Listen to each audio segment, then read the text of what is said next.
नमस्कार, स्वागत है आप सभी का इंडिया वॉइस के डिजिटल प्लेटफॉर्म पर। और मैं आपके साथ निकिता कश्यप और साथ ही साथ हमारे खास संवाददाता और बेहद ही एक्टिव रिपोर्टर जो है वो देहरादून के जुड़े हुए हैं, हितेश त्यागी।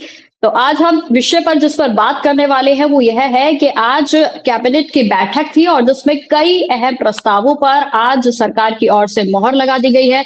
जानते हैं हितेश से कि आखिर किन प्रस्तावों पर सरकार की ओर से आज मोहर लगा दी गई है। तो हितेश, जिस तरीके से देखिए तमाम ऐसे प्रस्ताव थे जो आज कैबिनेट की बैठक में जिन पर विचार मंथन किया गया और जो कयास भी लगाए जा रहे थे कि सरकार की ओर से इन सभी प्रस्तावों को जल्द से जल्द मंजूरी दे दी जाएगी। ऐसे कौन से ऐसे प्रस्ताव हैं जिनको सरकार की ओर से आज हरी झंडी मिल गई है? हितेश। जी बिल्कुल, देखिए 10वीं कैबिनेट की एक अहम बैठक आज संपन्न हुई है जिसमें 12 प्रस्ताव पर मुहर लगी है। और जो सबसे पहले जो प्रस्ताव था उसमें मुख्यमंत्री पुष्कर सिंह धामी की पूरी कैबिनेट ने जो स्वर्गीय भुवन चंद खंडूरी है हम्म। और जसपाल राणा जो अंतर्राष्ट्रीय निशानेबाज हैं उनको श्रद्धांजलि दी। बहुत ही नम आंखों से ये जो शोक का प्रस्ताव है ये उसमें लाया गया। और उसके बाद में एक शिक्षा के क्षेत्र में एक बड़ा बदलाव फैसला यहाँ पर देखने को मिला। कैबिनेट ने उत्तराखंड जो संस्कृत शिक्षा संशोधन नियमावली है 2026 है उसको मंजूरी दी है।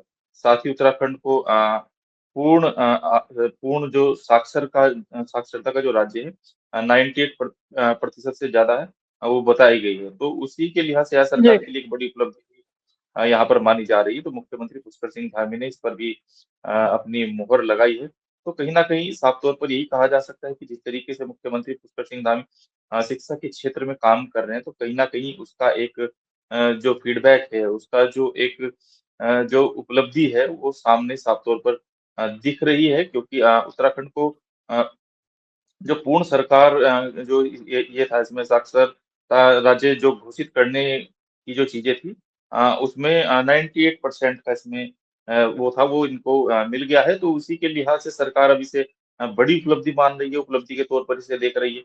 तो कहीं न कहीं काफ़ी सारी ऐसी चीज़ें हैं जिसको लेकर मुख्यमंत्री पुष्कर सिंह धामी शिक्षा के क्षेत्र में ये सब चीज़ें काम कर रहे हैं। तो कहीं अब दूसरी अगर हम प्रस्ताव की बात करें तो उपनल का यह प्रस्ताव था। और उसमें एक जो राहत का जो एक इसमें विषय ये भी है कि अब बात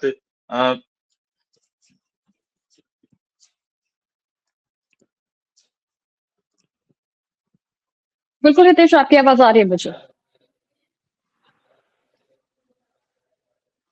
हितेश, क्या आप मेरी आवाज सुन पा रहे हैं?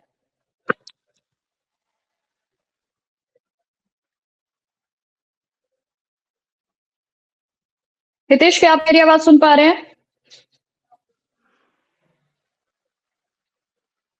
हितेश को शायद मेरी आवाज नहीं जा रही है। जिस तरीके से देखिए उन्होंने जानकारी दी है कि कैबिनेट की आज अहम बैठक थी और जिसमें कई प्रस्तावों को मोहर लगा दी गई है। तो वहीं सरकार की ओर से उन सभी तमाम जो कि विषय बेहद समय से जो है लंबित भी माने जा रहे थे, आज उन प्रस्तावों पर भी इस बैठक में विचार मंथन किया गया।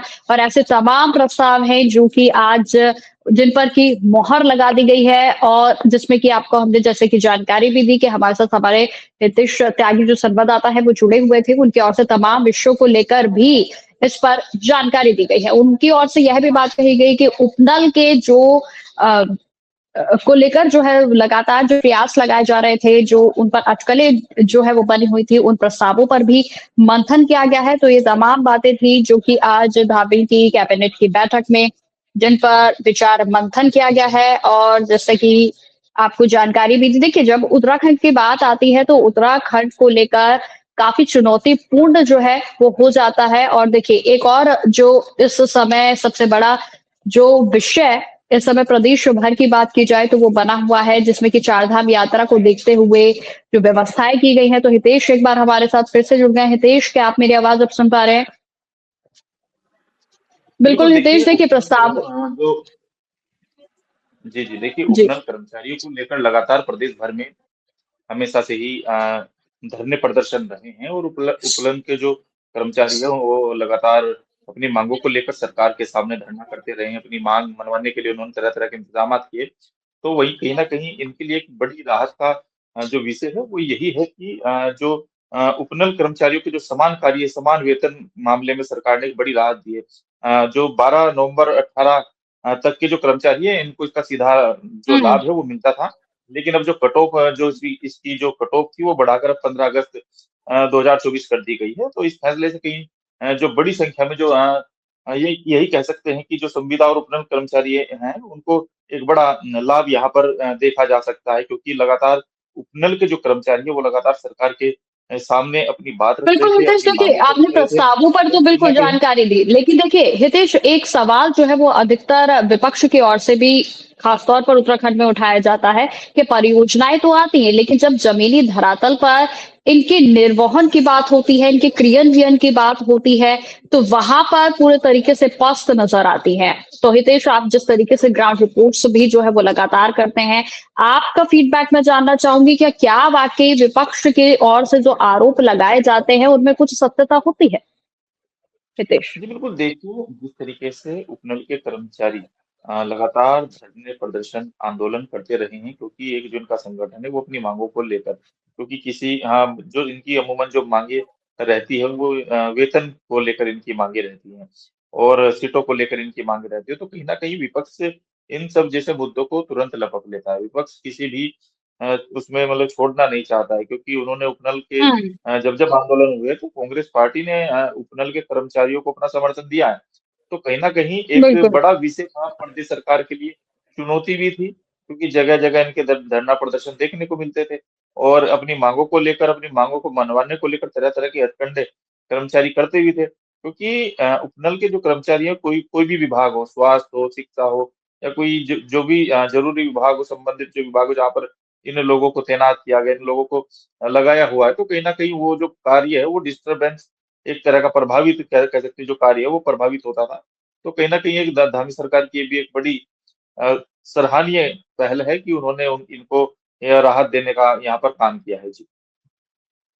बिल्कुल हितेश, देखिए एक अभी देखिए चारधाम यात्रा को लेकर भी तमाम सवाल जो है वो खासतौर पर विपक्ष की ओर से उठाए जा रहे हैं, और देखिए इस बीच ही जो परियोजनाएं हैं, जो प्रस्ताव है, उन पर मोहर तो लगती है, लेकिन विपक्ष का यही कहना है कि सड़कों की जब बात आती है तो सड़कें पूरे तरीके से गड्ढों में तब्दील है। चारधाम यात्रा की व्यवस्थाओं पर भी तमाम सवाल उठाते हैं। तो इस बात को लेकर कितना इस बात को कह सकते हैं कि हाँ, ये वाकई में सच है? क्योंकि देखिए कुछ तस्वीरें उत्तराखंड से ऐसी भी सामने आई जहाँ जो व्यापारी हैं वो आपस में लड़ते हुए भी नज़र आए थे।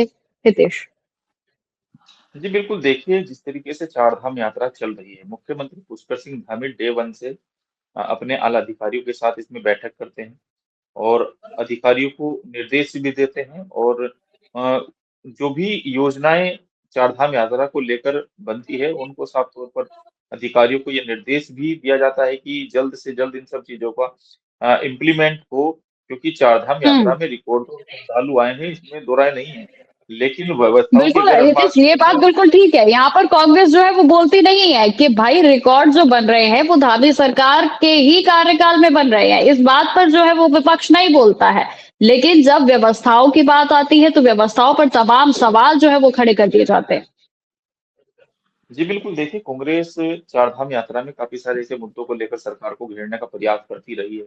सड़कों का मुद्दा हो, यात्रियों का मुद्दा हो, चाहे वो ठहरने का मुद्दा हो या फिर वो अब जैसे बरसात शुरू होने वाली मानसून का विषय हो। हुँ, तो इन सब चीज़ों को लेकर, क्योंकि पर्वतीय क्षेत्र है और पर्वतीय क्षेत्र में जब मानसून आता है तो ज़ाहिर-सी बात है एसडीआरएफ हो, एनडीआरएफ हो, पूरा प्रशासन, पूरा अमला इन सब चीज़ों को सुधारने में कोई ऐसी अप्रिय घटना ना हो, उन सब चीज़ों को लेकर लगा ही रहता है। तो कहीं न कहीं विपक्ष भी कोई ऐसा मुद्दा नहीं छोड़ता है जिससे कि मतलब सरकार को कहीं न कहीं घेरा जाए, ऐसे बिंदु, ऐसे मामले ज़रूर ताक-झाँक करता रहता है। लेकिन जो चारधाम यात्रा की जो सबसे बड़ी बात है वो यही है कि एक जो घोड़ा खच्चर जो वहाँ पर चलता है उनको लेकर एक बड़ा जो कैबिनेट में तय किया गया है फैसला, इनके बीमे को लेकर प्रीमियम हुँ। इनका जो बीमा है उनको लेकर सरकार ने मोहर लगाई है।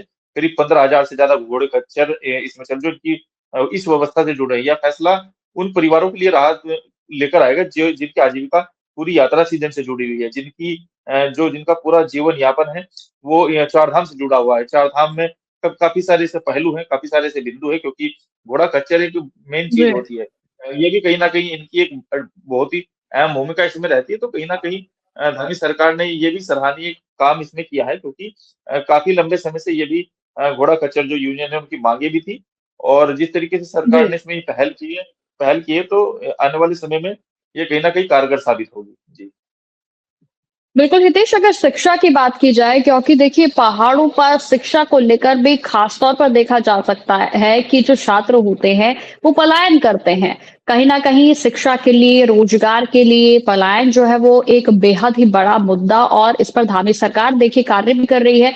लेकिन क्या लगता है कि जो स्कीम्स लेकर आई जा रही हैं, जो प्रस्ताव रखे जा रहे हैं, क्या वाकई में उनका धरातल पर असर दिख रहा है? क्या पलायन पर असर पड़ा है हितेश?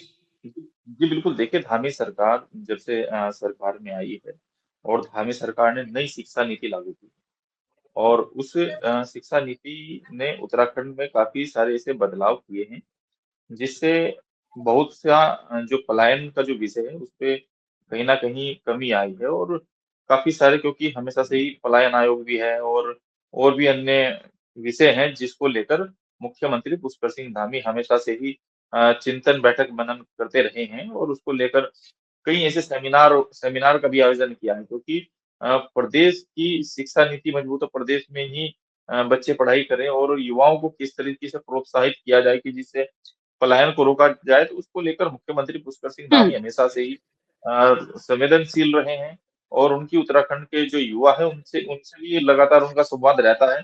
कई अनेक-अनेक माध्यम के साथ वो युवाओं से संवाद भी करते हैं और पिछले बीते महीनों की अगर हम बात करें, तो मुख्यमंत्री पुष्कर सिंह धामी ने पलायन को रोकने के लिए रिवर्स पलायन पर बात की थी।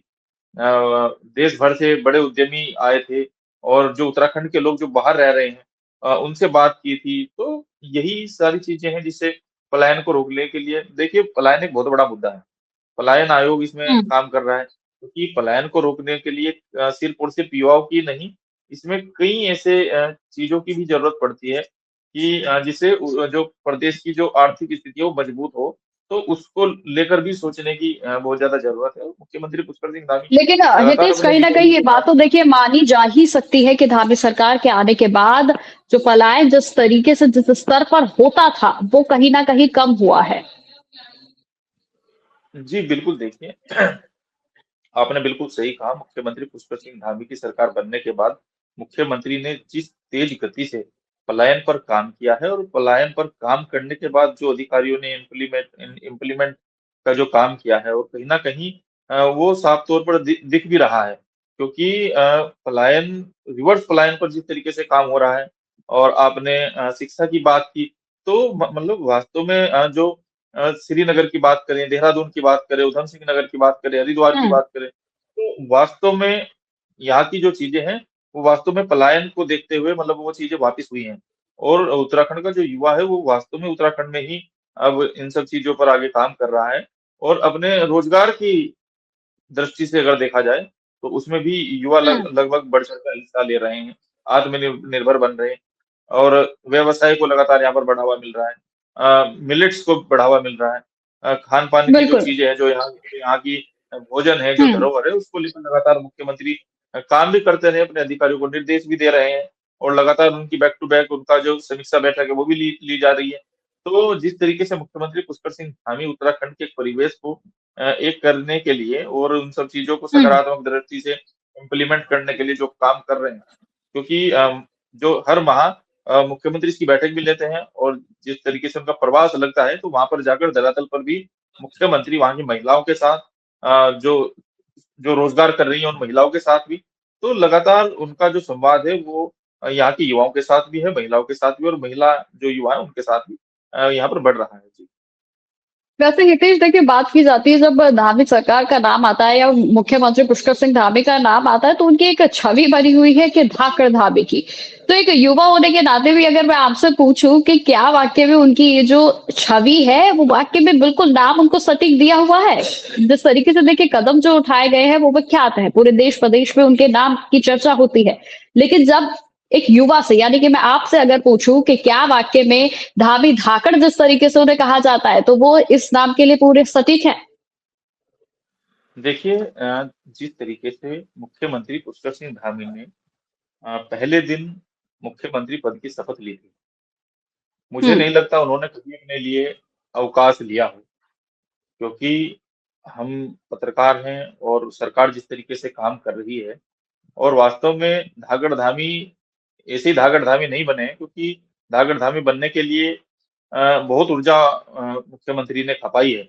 और जब राजनाथ सिंह उत्तराखंड दौरे पर आए थे, तो उन्होंने एक बड़े मंच से कहा था कि जो पुष्कर है, ये पुष्कर नहीं है, ये फायर है, ये धागड़-धामी है। हुँ, उसके बाद में जब वो बिल्कुल। दूसरी बार उत्तराखंड दौरे पर आए थे, तब उन्होंने कहा था कि अब ये धागड़-धामी नहीं है, ये धुरंधर-धामी हो चुके हैं। तो इसी बात से हुँ, अंदाज़ा लगाया जा सकता है कि सरकार किस तरीके से काम कर रही है, किन पहलुओं पर काम कर रही है, किन बिंदुओं पर काम कर रही है। यूसीसी मुख्यमंत्री पुष्कर सिंह धामी लेकर आए। हमेशा से एक मिथक था कि उत्तराखंड को प्रयोगशाला बना दिया गया है। तो कहीं न कहीं मुख्यमंत्री पुष्कर सिंह धामी जितना गंभीर अपने काम को लेकर है, क्योंकि उनकी जो दूरदर्शी सोच है, उनको हुँ, विरोधी भी नहीं भाग पाए। उनकी जो रणनीति है, मुख्यमंत्री पुष्कर सिंह धामी की रणनीति को विरोधी भी पहचान नहीं पा रहे हैं।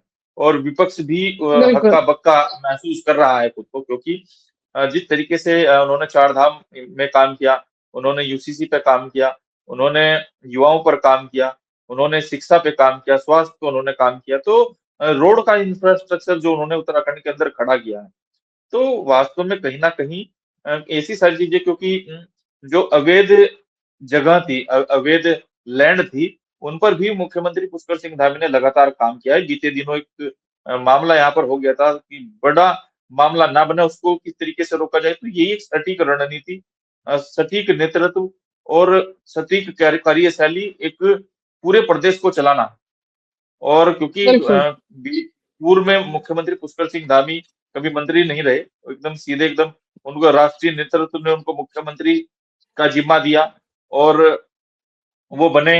और जिस तरीके से उन्होंने काम किया है, तो कहीं न कहीं धाकड़-धामी जिस तरीके से जनता भी उनको धाकड़-धामी कह रही है, और उनका जो हुँ, राष्ट्रीय नेतृत्व है, पीएम मोदी और अमित शाह हो गए और धामी हो, इन तीनों की जो बिल्कुल, केमिस्ट्री है, ये वास्तव में एक देखने लायक चीज़ें हैं, क्योंकि मुख्यमंत्री पुष्कर सिंह धामी लगातार पीएम मोदी से मिलते रहते हैं। अपनी जो समस्याएँ हैं, अपने जो प्रस्ताव हैं, वो